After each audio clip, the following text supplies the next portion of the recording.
vamos apresentar os nossos convidados para aqueles que chegaram agora na nossa programação. Dr. Lucas Xavier, especialista nesse assunto, Dr. Sebastião Rolon e o presidente da Acrisul, Jonathan Barbosa. Vocês mencionaram a Tereza Cristina, que foi a relatora na Câmara desse projeto, que acabou chegando à aprovação. Vamos ouvir uma fala da deputada Tereza Cristina sobre esse assunto. Pode colocar para a gente. É um projeto complicadíssimo porque nós temos 2 tempos nele, na verdade 3 tempos. No Fundo Rural, propriamente dito, nós temos o passado, que é um imbróglio jurídico criado pelo Judiciário, que durante 10 anos julgou liminares, julgou processos, dando a entender que esse tributo, essa contribuição social, ela era inconstitucional. E no julgamento final no Supremo, em março do ano passado, ele julgou pela constitucionalidade. Então, ele deixou um passivo enorme para toda a classe produtora do Brasil, criando aí uma instabilidade e uma incerteza jurídica, um imbróglio jurídico enorme. Então, hoje há muitos questionamentos.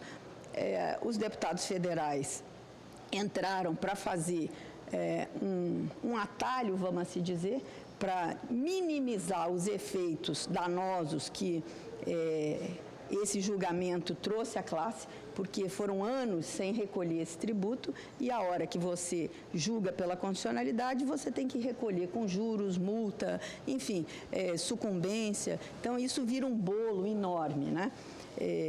De pelo menos dos últimos 5 anos que são devidos. Então, nós resolvemos lá na Frente Parlamentar da Agricultura, os deputados ligados ao agronegócio, fazer um projeto de lei para que minimizasse, ele não é o ideal, mas ele minimiza, vamos dizer assim, os efeitos, fazendo o quê? Parcelando por 15 anos, tirando 100% dos juros, a multa. No projeto de lei nós pedimos para ser retirada, mas o presidente vetou e agora nós temos aí um dever de casa, que é tentar derrubar o veto do presidente em cima dessas multas e retirar 100% das multas. Só uma pergunta. Deputada Tereza Cristina, que foi relatora desse projeto de lei, né? Eu tenho 2 perguntas, João, mas vamos... Não, a minha é rápida.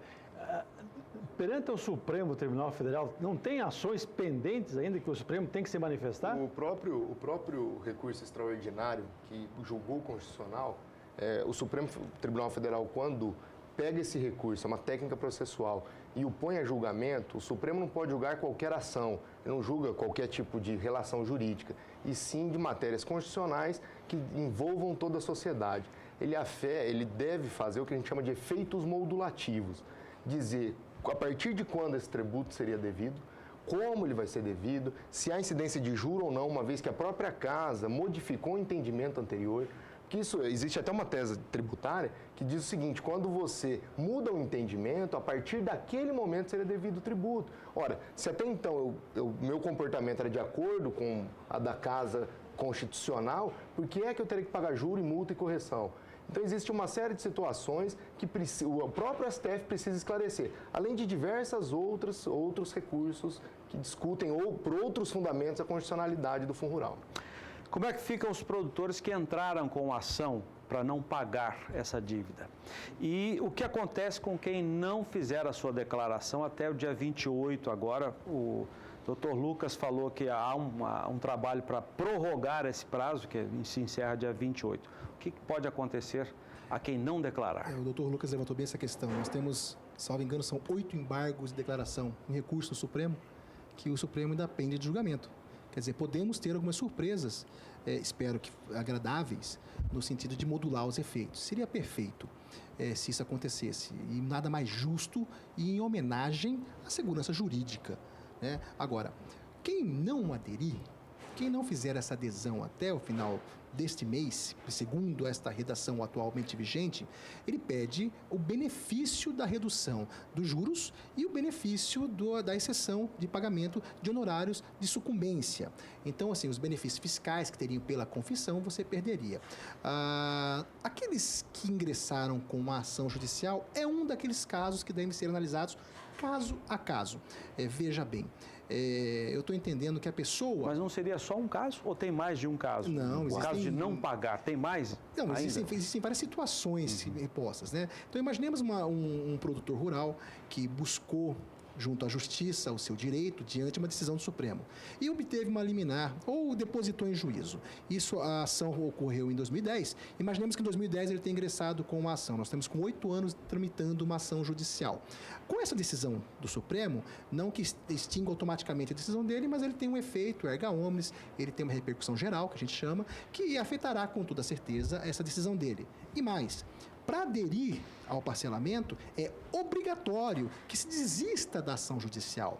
E ao desistir da ação, você se reconhece que você não tem o direito. Se você fizer desta forma, imaginemos que o produtor zeloso, ele fez todos os depósitos judiciais. Esse depósito que está lá na conta do Poder Judiciário vai ser convertido em renda e vai se transformar em pagamento. Agora, e aquele que não fez o depósito? Várias situações. Tem o que não fez o depósito e teve uma liminar, efetivamente, para que não fizesse pagamento. Esse está numa situação pior, porque ele não fez o depósito e pode vir a ser cobrado desde o momento da sua liminar. E tem aquele que sequer ingressou com a ação. Talvez o que sequer tenha ingressado com a ação esteja numa situação até mais positiva.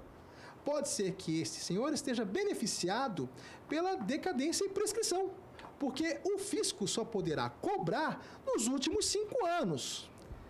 Entendem? Então, se o imbróglio jurídico já perdura há muito tempo, a decisão do Supremo foi em 2010, tem 8 anos, então aquele que foi zeloso, ingressou com uma ação, não fez depósito, tem a liminar, pode vir a ser chamado a pagar desde a liminar para frente.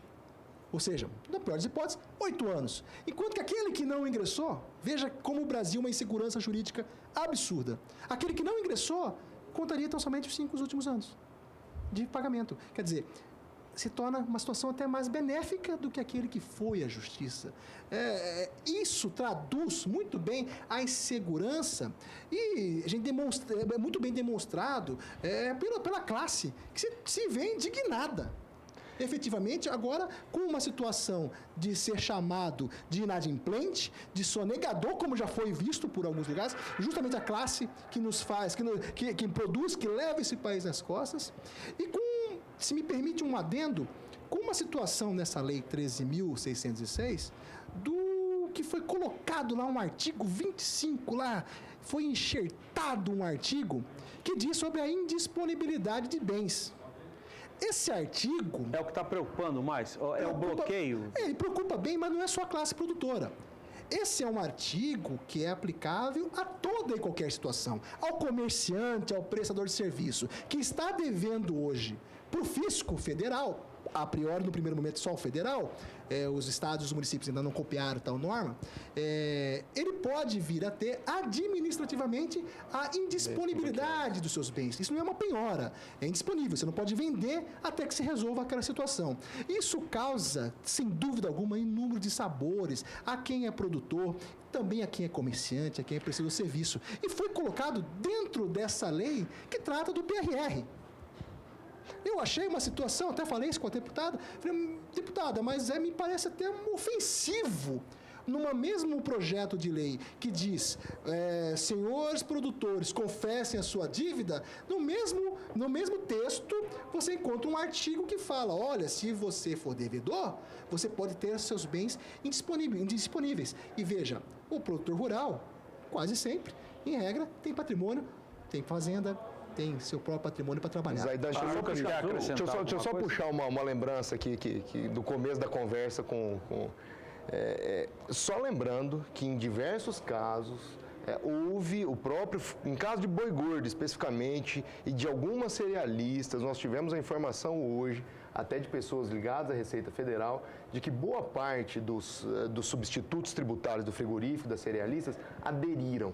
E essa própria lei de janeiro agora desse ano, ela dispõe que se um dos devedores aderir àquilo, lógico, a dívida é uma só, já estaria quitado.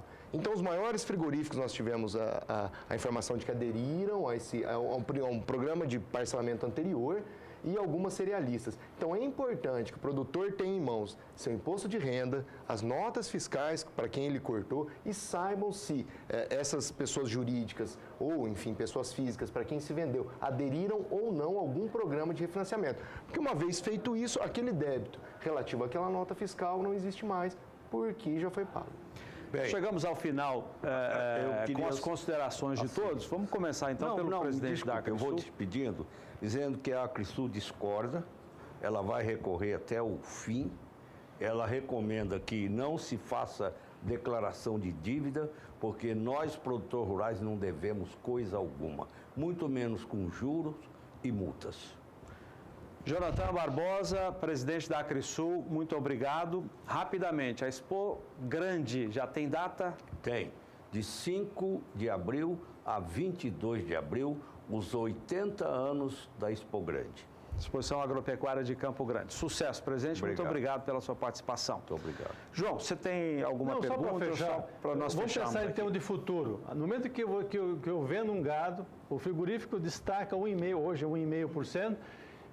A partir daí, o frigorífico, ele é o responsável ou no futuro a Receita, se esse frigorífico não pagar, pode vir cobrar? O frigorífico é responsável, ele deve fazer a retenção, ter informado isso na nota, ele deve fazer o recolhimento.